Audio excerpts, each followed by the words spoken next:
as Frankie Howard used to say, the prologue. Very Pinocchio.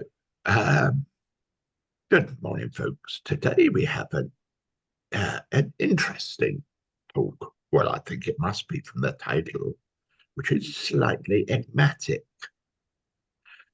That Gordon is going to tell us of a long day's journey into silence. The sound of silence. I should have said. Silence. Gordon. Okay, well, this began in a rather humble way and took me off on a long journey. I'm going to be rather brief in parts, briefer than I should be. But I was trying to liberate some of my overburdened bookshelves, and I came across a copy of Kipling's book, Life's Handicap. And it was coming apart, and it fell apart. And I was just about to put it in its appropriate container when I saw it had a preface, not an introduction. There was an introduction, but this was a preface. And it was a preface, was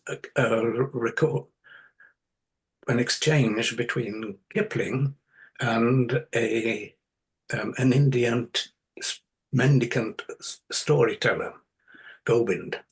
And Gobind, they were talking, Gobind wanted to know how Kipling made a living, and he explained that he wrote and people paid him for it. And Gobind was quite shocked by that.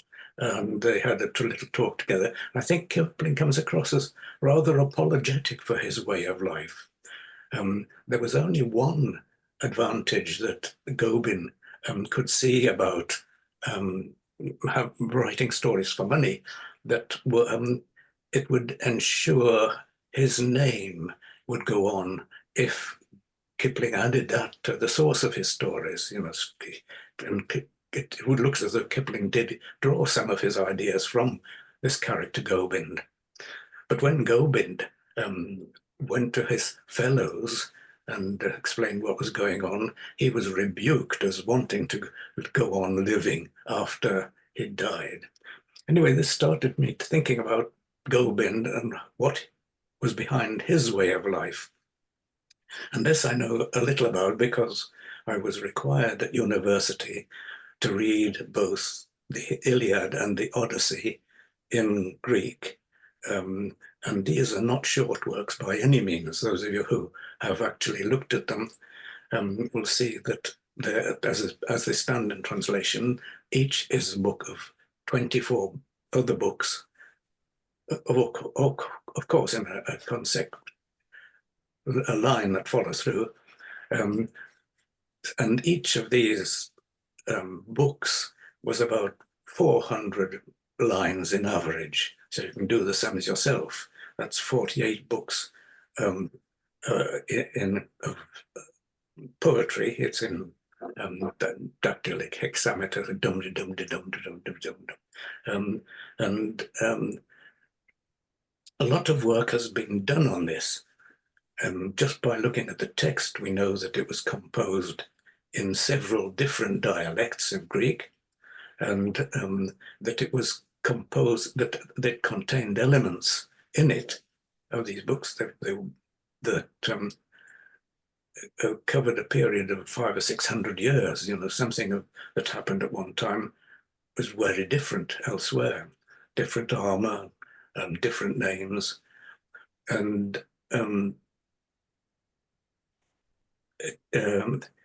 it really served, well, first of all, it was a bit inconceivable. They were written down by the Greeks when the Greeks became concerned that they might lose sight of them now that they'd cottoned on to the use of writing.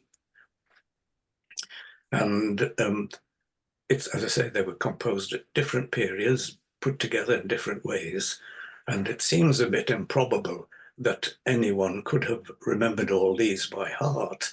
But a lot of research, there's a guy called Milman Perry, a scholar, American scholar, who traveled to Yugoslavia, what used to be that area, and found pictures and made recordings of the locals doing exactly this, telling stories from memory.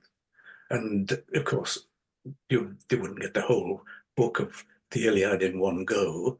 And the two books are quite different. They have a common link, which is not really brought out. The war between the Greeks. They weren't Greeks then, they were calling themselves Achaeans, and later became Hellenes, and it's only outside they're known as Greeks. But they, let me get back on track. These current storytellers, there is this evidence that they could do exactly what appeared to be done with the Homeric poems. And in fact, in the Odyssey somewhere, a king is giving a big banquet, and a blind poet, Demodocus, comes along and does his bit. And so we know that this was going on.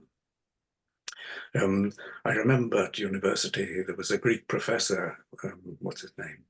Professor Trepanis, who told us that his Cretan peasant grandmother herself knew hundreds of thousands of poetry, which she could write when want to tell, actually did so.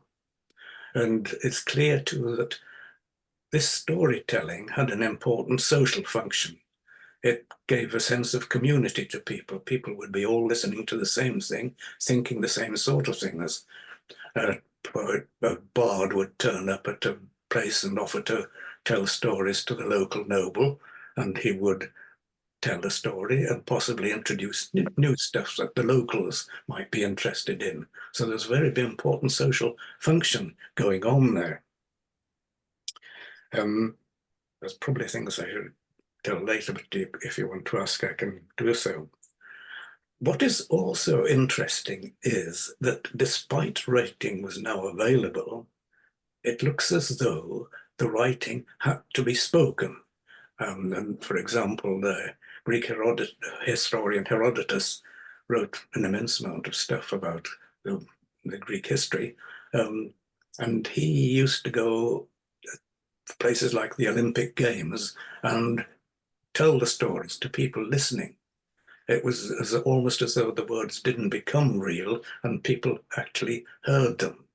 And this went on for a long time, much longer. After all, writing was a rather specialist area. To start with, creation of writing material was very limited for a long while. And the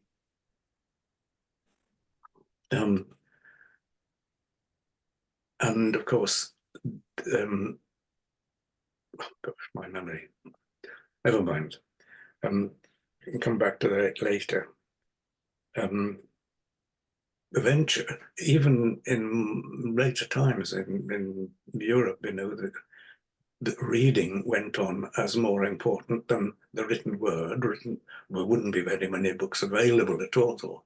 And until Gutenberg did create the opportunity for that, even then, people listened rather than read.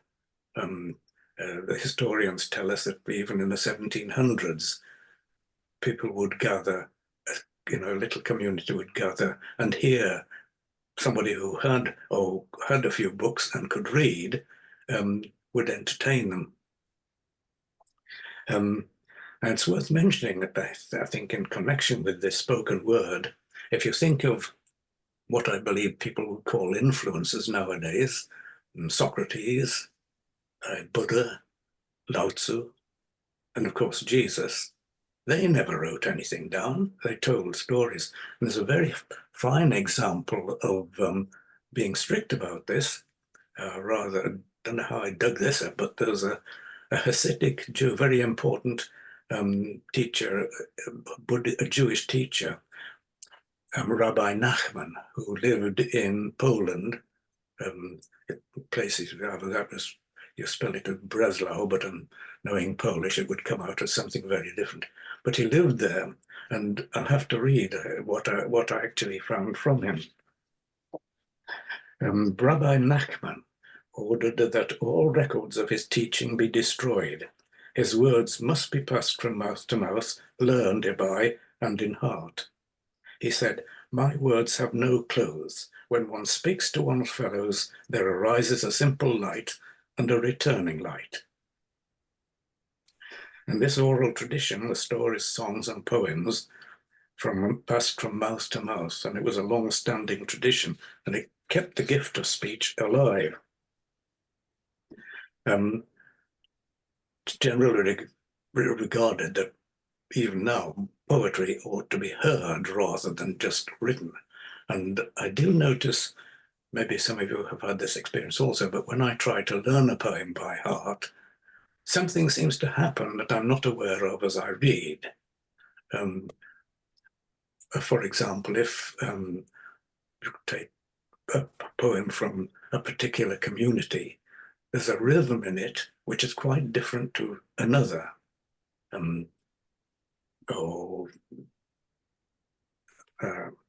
What's his name? Seamus Heaney would begin in his Irish way. This is postscript, I think. And sometime make the time to drive out west into County Clare along the flaggy shore, where in September or October, where the wind and the light work off each other. So, all right, if I went to Dylan Thomas,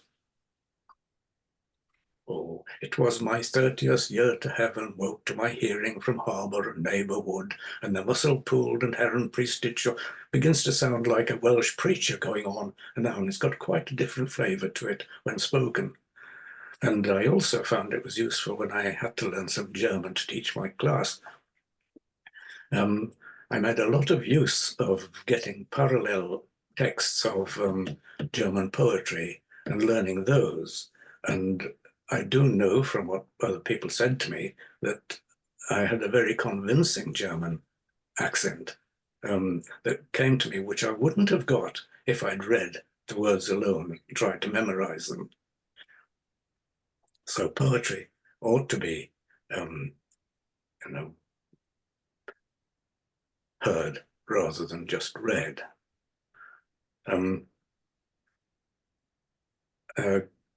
Gutenberg, of course, made a big difference to the ability to read rather than write and listen.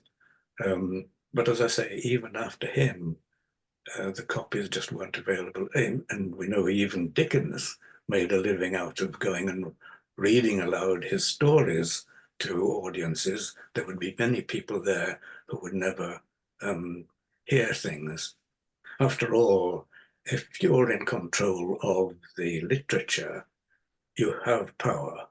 And it wasn't in the interest of a lot of people that, you should share this power. You could keep people, think of what happened when people tried to translate the Latin of the church into a form of English. And the English obviously were gifted in language, and it's no coincidence that the authorized version of the Bible was being written at the same time as Shakespeare was writing his plays. I think Kipling, who I greatly admire, tells a little story about Shakespeare and Bacon being engaged in providing a better translation for a bit of the Bible. Imaginative, but it's very true to life. But the really interesting thing that happens was the introduction, the idea of silent reading. Now, it may have gone on with individuals for long before. The earliest evidence we have of this is found when in St. Augustine's Confessions, where he writes about Ambrose, the bishop or archbishop or whatever. I'll read this too, I can't memorize it. "When Ambrose used to read, his eyes were drawn through the pages, while his heart searched out for its meaning. However, his voice and tongue were quiet. Often when we were present, for anyone could approach him, and it was not his habit that visitors be announced to him, we saw him reading in this fashion, silently and never otherwise.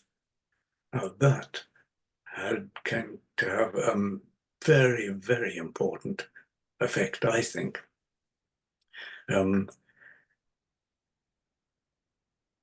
It gave each of us, silent reading, the opportunity to live in worlds of our own. I've often found that it's a stupid idea to think of recommending a book to somebody else because they don't see it, don't hear it in the way you do. And this business of having a nice, private, comfortable little area to live in is wonderful. It's a wonderful gift. But it also has a downside because lots of people whose lives are miserable or astray also get fed by reading where they have to have awful things going on. And I think there is a real separation of worlds here. Silent reading is wonderful, but it does have its drawbacks. Now, one of my big interests has been the way loneliness, or rather isolation, has become a big modern disease. And how should it come about? And I think there are good reasons. After all, the blessed George Fox challenged us, think for yourselves. And indeed, it has been important for us to do so. But it has had this drawback of separating us from other people. And maybe I'm a bit strange, but I've often sat in a small meeting and trying to say something, knowing well that what I say is heard in as many different ways as the people listening. Some people will react automatically. That can't be so. And maybe for them it's not. But it is something that does separate us. And of course, this is where we come to Paul Simon. Hello, darkness, be my friend. And one of the verses again I read. And in the naked light I saw 10,000 people making, maybe more, people talking without speaking, people hearing without listening, people writing down songs that voices never share. I just brought that in as a modern example. Paul Simon himself said it was just, he didn't intend anything deep in it. It was just an adolescence feeling about the world. But of course, that is true. Adolescents do get in this state of isolation. And it's not a recent phenomenon. There is a great poem by Matthew Arnold, maybe you all know it. If not, it's worth reading. To Marguerite. See if I can think. Yes, in this sea of life enisled, with echoing straits between us thrown, dotting the watery wilderness wide, we mortal millions live alone. Around us stretches the enclosing flow, and then its endless bounds we know. So even then, this sense of being separated has come in, and I think that's quite something we have to meet and recognize. How you speak to other people in a way they hear. It's, well, I leave that open to people's thought. Yeah, I think that'll do for the moment. See if that registers with anybody.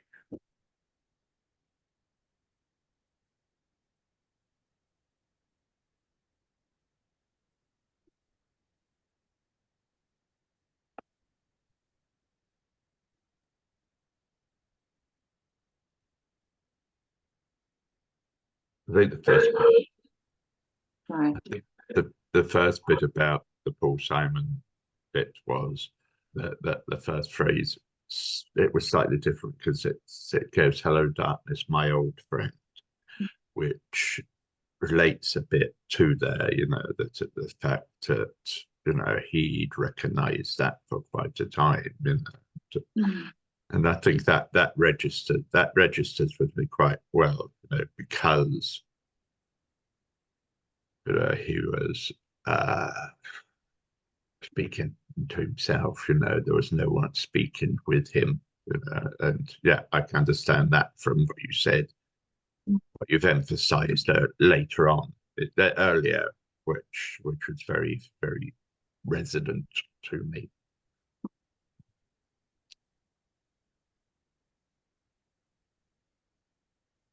Yes, and the way that we may say something to another person, and or indeed to a group of people, and it is heard quite differently by each person. It has a slightly different meaning for each person. I remember when I was a teacher, it used to terrify me the way I was able to say something to a class, and this would be something I prepared and I was quite confident about. And then I would discover that although one or two people will have understood it as I meant it, probably the majority understood it in a variety of different ways. I used to find it very important, actually. I was meant to be teaching English. I used to think it was really important that the latter part of every session was what I used to call discussion, where people fed back to each other what they'd received in the first part of the lesson. It meant that I wasn't seen as a terribly good teacher because I didn't seem to get a great deal done. But I just found that was how people got to the meaning of what we were all saying, and it was quite a rich experience. So, but anyway, that I don't know. I didn't do much in the way of reading poetry aloud, and I do wish I had, because now I'm old, I do read poetry aloud to myself, and it gives me great pleasure. The rhythm and the sound. And I find that I remember better from the sound than I do from the written word, which astonishes me because all my life I have memorized the written word, and now I find I'm remembering better from the sound. So, and this is even though I'm going deaf.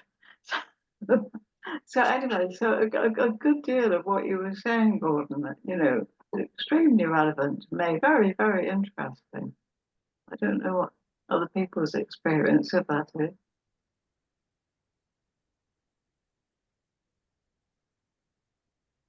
I said, oops, I'm getting feedback. Maybe my computer's just adjusted and figured stuff. I was getting an extra noise coming out of my speaker, but it's gone now. And yes, I can resonate with what you're saying, and I was reflecting when you started out, Gordon, that the early writers and early civilizations, the whole memory of the cultural memory was held with the bards and created by the poets. And I think, isn't that extraordinary that for such a great proportion of the time of our civilization, this is how we have passed knowledge down. And it's only in the past few hundred or thousand years that we've recorded and now have an incredible richness of ways of accessing memories and passing information on. So, I don't know how to draw any kind of conclusion from it, except to say that things have very definitely changed. And certainly to hear there's stories in the Indian epics, the Ramayana, that Lord Rama hears these two poets come and tell the story of his life that has been encapsulated in a book, the Ramayana. And who are these wonderful speakers? It turns out they're his sons that he didn't know about. But just the richness of a story that is created so that the history will be passed down, and the stories of the performance of that. Yeah. Well, you could mention, think of Gilgamesh, which not only has the story of the flood long before the Bible version, but you can see it being passed, ideas being passed from culture to culture. And parts of the Old Testament are supposed to be written down before Homer was written down. So it is, communal memory. Yeah. The Welsh had the Magog, of course. Oh yes. And something I was just thinking about just now was, well, this Christmas I spent with my brother and his wife, and have done for a few years now, and one of the things we do enjoy going to is, over the Christmas period, the mummers will come to different pubs and do stories and do the oral history, because that was what it was like into villages which did not know these things and had no understanding of history. And the mummers used to go around and perform oral history, which I think is still quite a I suppose lovely thing to go to, but I enjoy it, and I know my brother and his wife do as well. And there's a number of people who come to the pubs and listen to them, and the mummers and the other chaps who come around and do lots of dancing. This is kind of nearly verbal. I can't remember what they are. Mystery plays. Yeah, Yeah, and this is kind of oral. And people see it in different ways.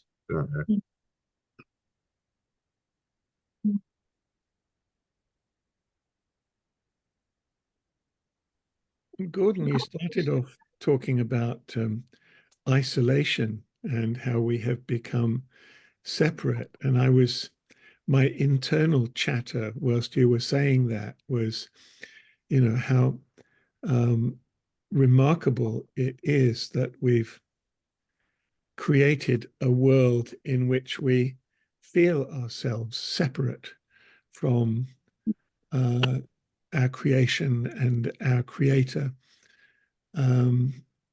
and how the aim of many traditions is to return to a sense of connectedness, religare, to tie back to the source, right?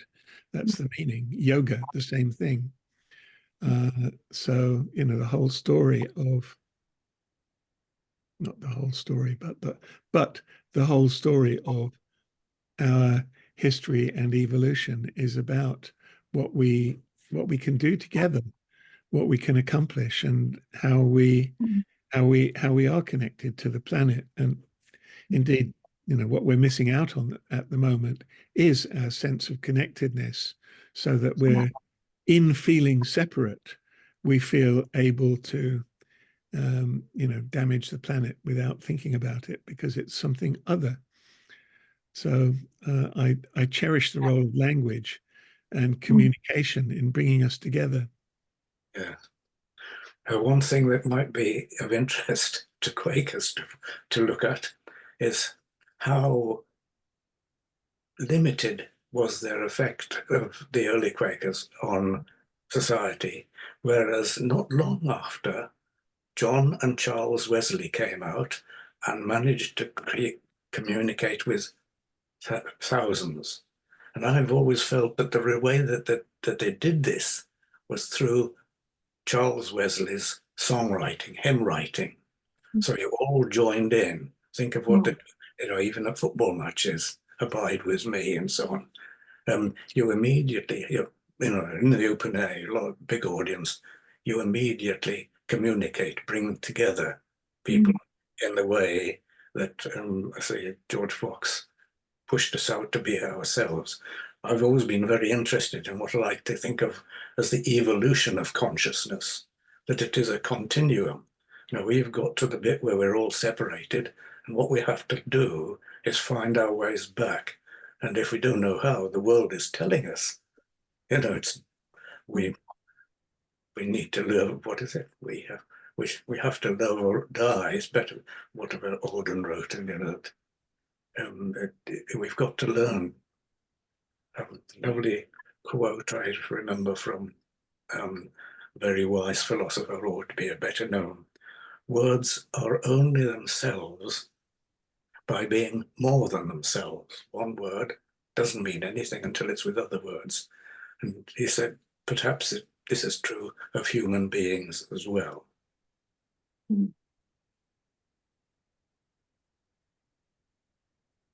I was just thinking about social media and the way that, Oh, yes. sorry, I've been told that young people don't bother with sort of mainstream news at all. They get it. I'm told this from numerous different sources, and they are each kind of getting in slightly different information from each other. And if this is true, it sounds to me as if what's actually going on is that young people are striving for some kind of joining together by choosing particular social media outlets, but that what they're actually getting is like an awful lot of different ones. But what they're trying for is a kind of, I don't know, that my generation thought that the BBC was terribly important. That radio, well, it was called the Home Service, wasn't it? But that we believed it. To us, it was central from where we got the news, and that is totally different, I know, from young people now. But I think what they're after is a kind of certainty, which we used to get in a very different way. I just think that's quite interesting in itself, the fact that even when people are actually getting a multiplicity of information, what they want is a kind of certainty. Anyway, sorry, I'll just drop that stone into the pond,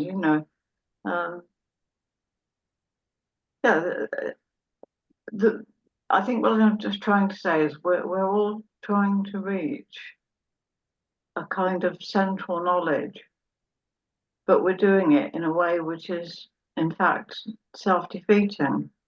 But I don't know what the answer is.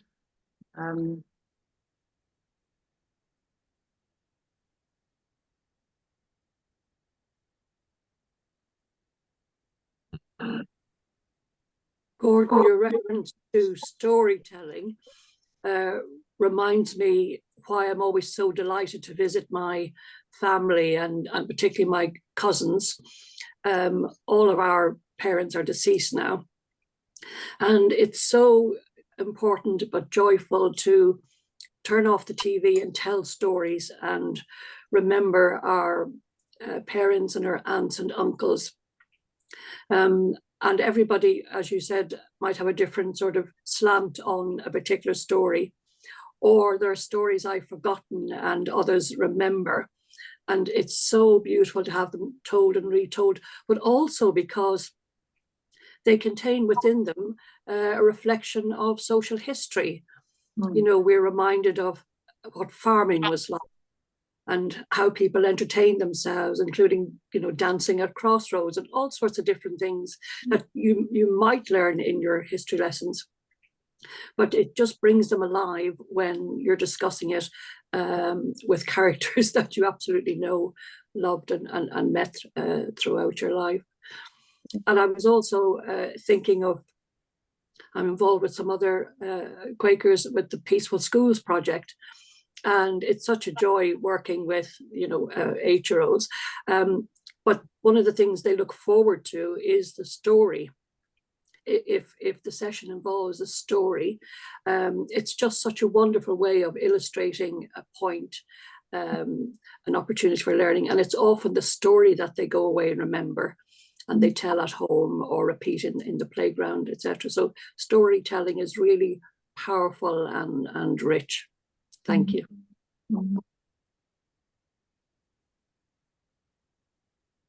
Well, of course, there is a renewal in the business of storytelling.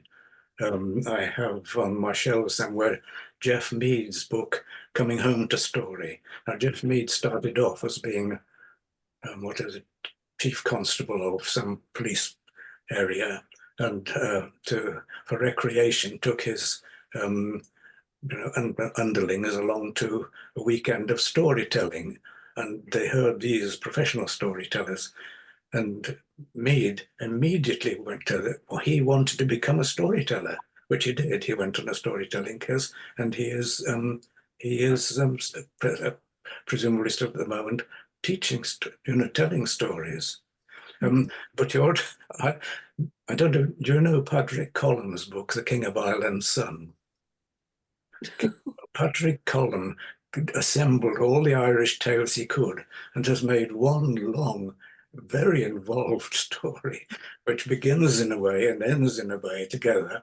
It's a wonderful book. I spent the first year of my teaching class in the Steiner School telling that story through the year. It took me the year, but out of it we could paint, we could act a bit, and even get the children to tell themselves something of this.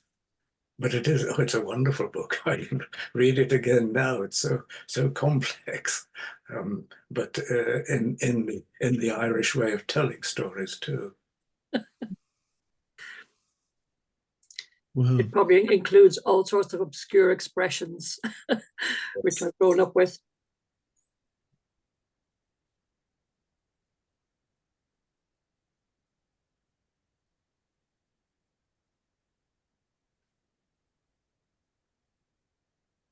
Does anybody know anybody who doesn't like listening to stories?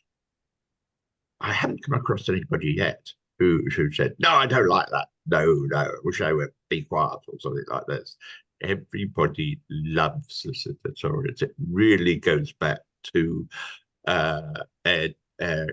times of sitting around the campfire and being told stories. It's something which is in us, which is secure within us from caveman days, nearly, when Ugg told Ugg about the brontosaurus that you shouldn't go near, or to Mrs. Ugg, who might clump you with a club if you got near her. And it said, so it does, I think, go back into them, and also the amazing. I love poetry quite a lot, and one poet once said to me that he saw poetry as frozen meaning.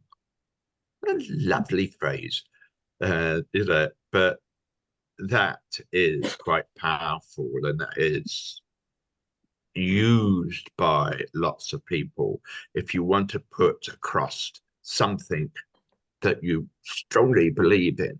There is poets from going back to Shakespearean days, right up to someone called Benjamin Zephaniah, who has such powerful poems that they're worth considering, because they mean a lot to different people. Zephaniah's poem would be different from a merchant banker to a young Rastafarian. different things. But there you go. I ramble, which I usually do, so I shall sit back now. Be quiet. Yeah, I think I was an infant teacher and then an infant head teacher, and we always ended the day with a story. And because the school where I was head teacher had no more, at least 13 different languages, different communities, we did try and collect the traditional stories from lots of different European and Indian subcontinent. And the interesting thing, I would always read the book so that I was showing the pictures. So the children heard the story and they saw the pictures, because the picture book was a genre that's absolutely brilliant, because there was one called Time to Get Out of the Bath, Shirley, I think. And the story was, it's time to get out of the bath, Shirley. The picture was Shirley's imagination of where she was going, down the plug hole, seeing this, seeing that. It was the only source that I had as a very thoughtful infant teacher of getting the children to speak about their imagination and their dreams. And the picture book is just wonderful. And I think at the time, the picture books published in England, compared with those in America, which was Disney crap, were absolutely stunning.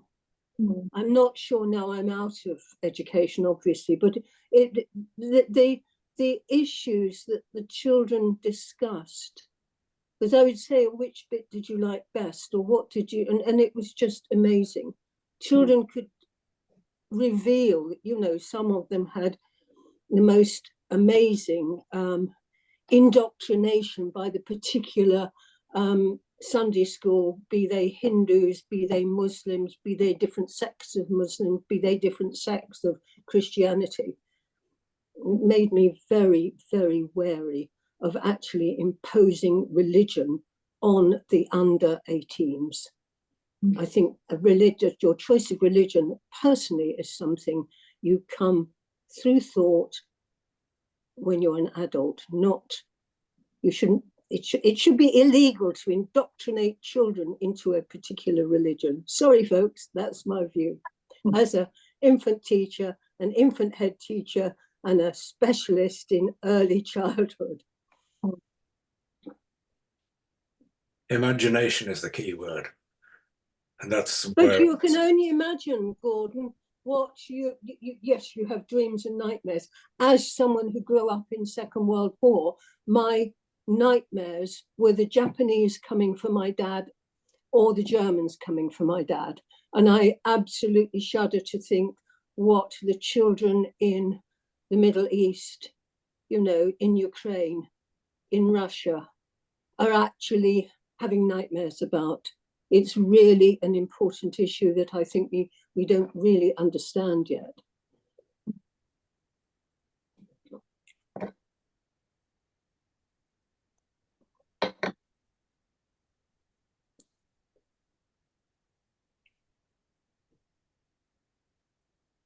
I was thinking about what an important part pictures of the stories.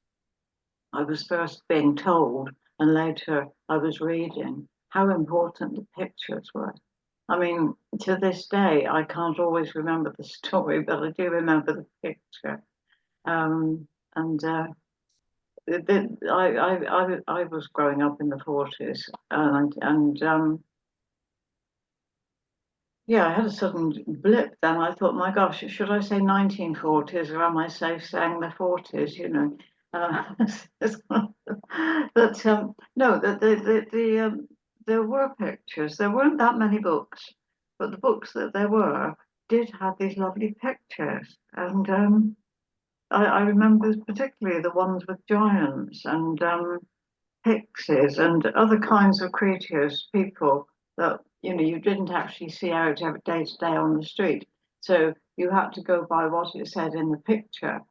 And I remember too how shattering it was to be told by an adult, oh, that there aren't really pixies in the garden, or there aren't really, there aren't really such things as giants.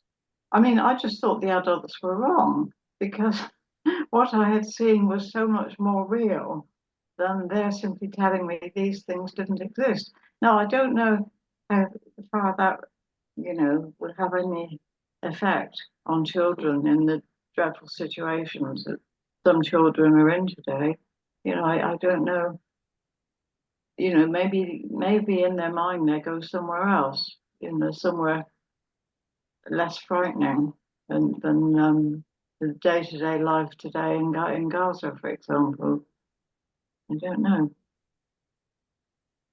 If I were telling stories to my child in a war-torn zone at the moment, I think I would be telling them the stories of other lands that we had to imagine rather than our real world. I think that's what I would do, because I would find it easiest.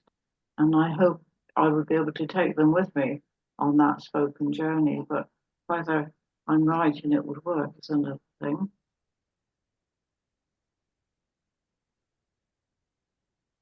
I've had going through my head the sort of question, where is all this headed? And a friend of mine, a lovely, lovely, lovely man who I met at the start of my environmental journey. This is a little bit of a story, and I'm starting to think maybe it should be a Quaker Talk. Has just died, and I'm going to his funeral on Monday in Edinburgh. And I was talking to a Quaker environmental group's a Quaker Peace Group's environmental breakout group last night on a Zoom call like this, and remembering this friend, and how at one point I was in Germany at a World Expo, and there was this wonderful teacher from the World Academy of Science who I got to meet, and his name, I was sort of, as I was saying this, I was thinking, what was his name? And his name came to me, Carl Joran Hedane. And he had this thing called a zero ladder. And it was ostensibly about our evolution as a species in producing things. And the first step on the ladder was called zero defects. And you have to be able to make something without any flaw whatsoever, because if 1% of defects is okay, how are you going to make something with trillions of components? You've got to be able to make something, no defects at all. And the next thing was not weighting. The next thing was an idea from information theory about no noise. There shouldn't be any disturbance in the information, so that the flow of information is perfect. The next one was about doing things without waste, which was the whole point of this discussion, not creating pollution in the atmosphere. But the last one was the top of this man's zero ladder was the idea of zero conflict. And you brought up this point about children, waking up with nightmares of wars and what's happening to my parents and what's happening in my country. But it was in this zero ladder model, the highest thing for humanity was to reach a point of zero conflict, so that everything we do with each other is done, in the most positive way. And I was reminded of this, thing that I learned about in a story from this man sitting at dinner, and I was just going back over it in my head, with respect to having rediscovered the story last night, Gordon, and you're bringing up the history of story, and how it started out with, if you're lucky, there was one or two stories which you might get to hear a few times in your lifetime, and which some people would memorize completely because they were such precious stories. They were so important to your culture. And now we're in this incredibly complex situation. But I'm wondering if it's somehow leading towards better communication between all of humanity in a and obviously at a mixed up, muddled up point in that journey, but maybe moving towards this point where we could have ascended this ladder and reached a point of zero conflict, world peace. And I can't help feeling that what you're saying, Gordon, in very moving ways about how we communicate is, you know, helping us remember and think about these things.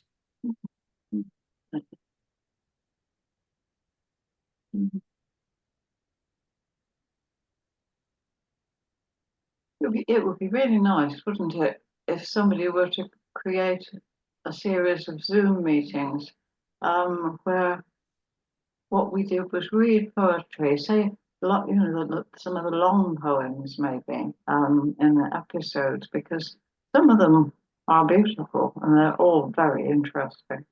And I wonder if there would be enough people interested in doing something like that. Yeah, like on YouTube or something, you know. Do you think people would take an interest? We keep returning to favorite poems and poetry in this group, so I think there's something to that. I would personally, I'm thinking maybe it's part of a search, and it may not be the destination.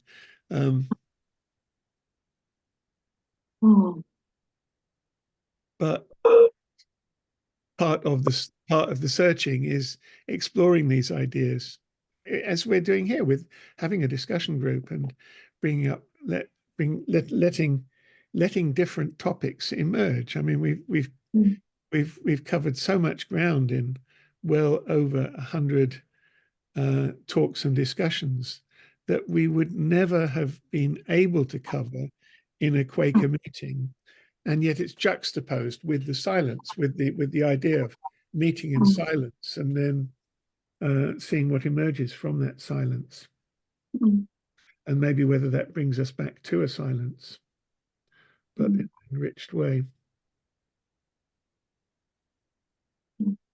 Gordon, what was your sense in picking this topic? What if you I'm asking you to not tell a story for a moment, but it might come in the form of a story of you know, your if this was a school lesson and you weren't going to be explicitly saying it to the kids, but somebody asked you afterwards, what do you think the kids got out of that, and what was your point in giving them that lesson? Then what would you say? Well, I can speak a bit more specifically. I went to China at the end of my teaching career to spend some time in one area where there was still one Quaker living. And I was told by the Quakers who sent me that we did our best not to mention religion at all, because we knew that if we might be, the worst might to happen to us would be to be returned home, but for the person listening could be very severe. And I was faced with this problem always, because the students would come to me and ask me quick questions about where my beliefs came from. And I found it very difficult, really difficult. And these are a bit articulate. There was no question of my turning my language into suitable for children. As a particular situation. I never felt I had a real success in finding the way to talk about what you call religious issues with the young. Interestingly enough, I had a friend who was teaching elsewhere in the city who was a Baha'i. Now, we kept ourselves down. The Baha'i people were in China specifically to teach all kinds of things. And they actually had made themselves acceptable to the official, as a group in the community, whereas the Quakers hadn't achieved that, even though Quakers had been living and working there since the turn of the century. I really don't know. It depends on what the child would ask. The particular question. It would have to be in those terms. That's very difficult.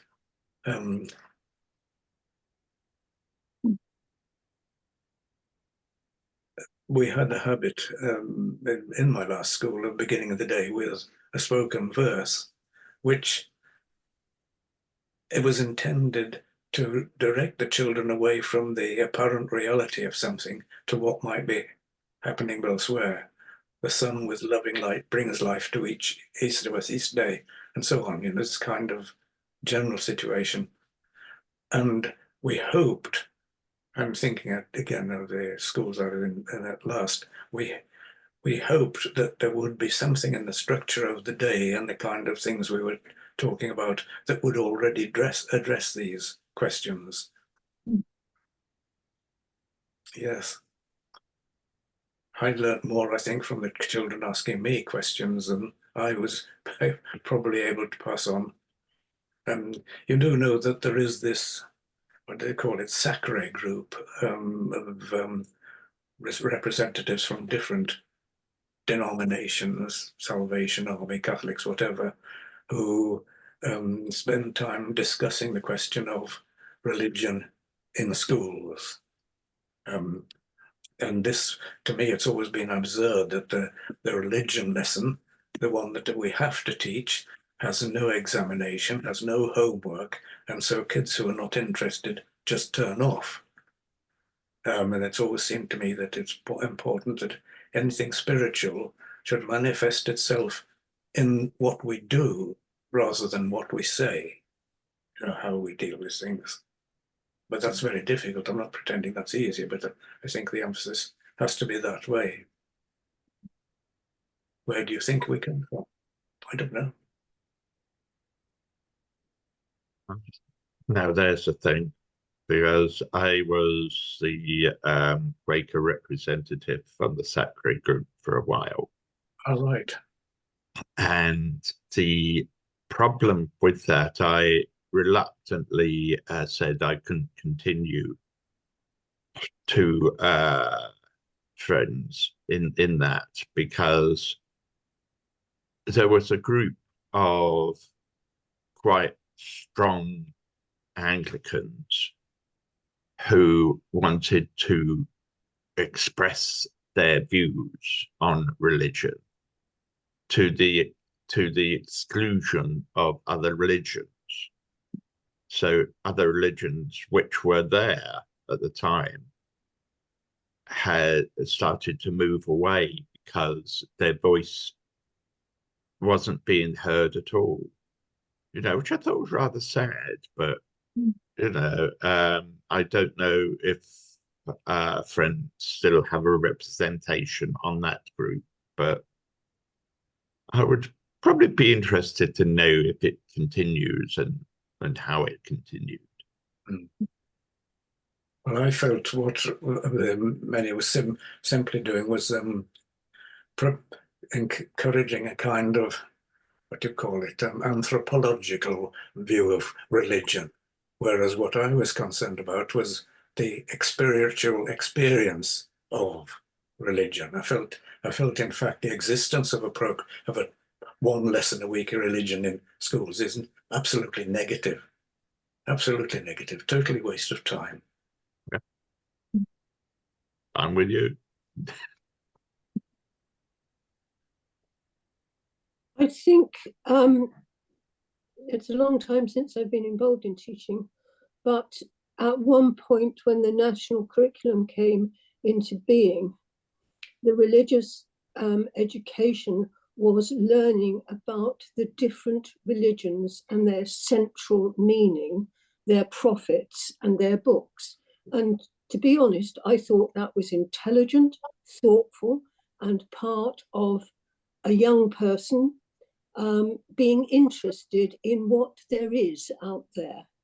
And that seemed to me, I think it was the curriculum in the Inner London Education Authority, which was where all my teaching was. I worked at UWE when I came here, but it did seem to me that young people are interested in different beliefs, different ways of seeing the world, and understanding that, you know, in very broad terms, obviously, this is what Buddhists, you know, some Buddhists think this is the different sects among Buddhists and so on and so forth. It was quite educational, but it was about, not trying to indoctrinate, about.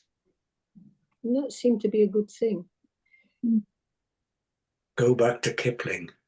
There's a poem, maybe you all know it, is Hymn to Mithras, God of the morning. Our trumpets waken the wall. God, Rome is above all nations, but thou art now that the watch is ended and the main guards are marched away. Mithras, also a soldier, give us strength for the day. In the last verse, Mithras, God of the midnight, here where the black bull dies. Pity thy servants in darkness, and many roads hast thou fashioned, but all of them lead to the light. Mithras, God of the soldier, God of the midnight, help us to die aright. And then, of course, one of the great, I think Kipling's only successful main novel, Kim, has everything from and the different working together. The son of an Irish soldier married to an Indian is taken in as a student chela of a Buddhist priest who's wandering through. He ends up in a Roman Catholic school, and he works with a Hindu Buddhist in spy work, and you find that, you know, the lad is experiencing rather than learning the fact. Oh yes, he's also a runabout for a Muslim merchantman. I mean, you feel that in Kim, Kipling is trying to say that, you know, all are essentially pointing in the same direction.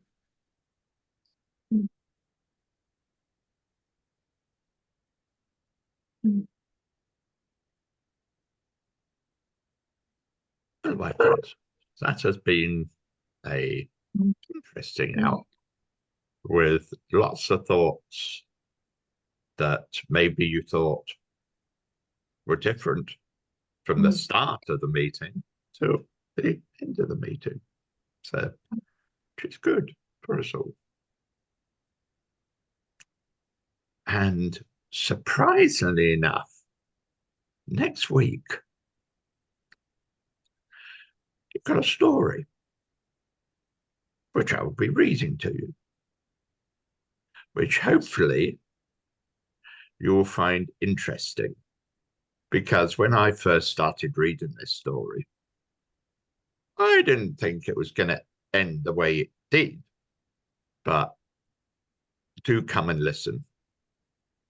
If nothing else, you'll be amused. So that is, as that two runners would say, and it's good night from him. Okay. Bye, everybody. Thank you, Gordon. That's Very great. good. Yeah. Thank you. We're very, very thought-provoking. Thank you.